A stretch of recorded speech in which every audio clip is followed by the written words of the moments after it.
कायदे करताना अनेक पळवाटा ठेवल्या जातात का हे मी सांगायला नको. कायदे करणारा जनतेच्या कल्याणाची काळजी करणारे व देशाचे भले चिंतणारे हवेत.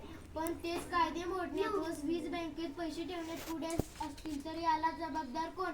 याला दुसरे कोणी जबाबदार नाही तर आपणच कारणीभूत आहोत. आता आपण जागे व्हायला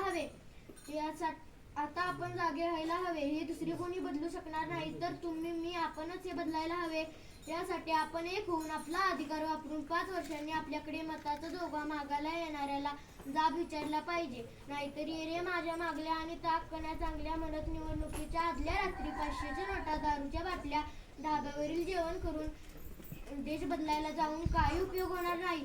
आठवा, त्या देशासाठी बलिदान देणाऱ्या भगतसिंग, राजगुरू, सुखदेव यांनी स्वतःच्या मनाला विचारा भ्रष्टाचारी नालायक की पैसे घेऊन मते टाकणार व देश बदलला पाहिजे म्हणणार. मी ठरवलंय कोणी काही म्हणो पण मी नक्की बदलणार. देशाने माझ्यासाठी भरपूर काही केले.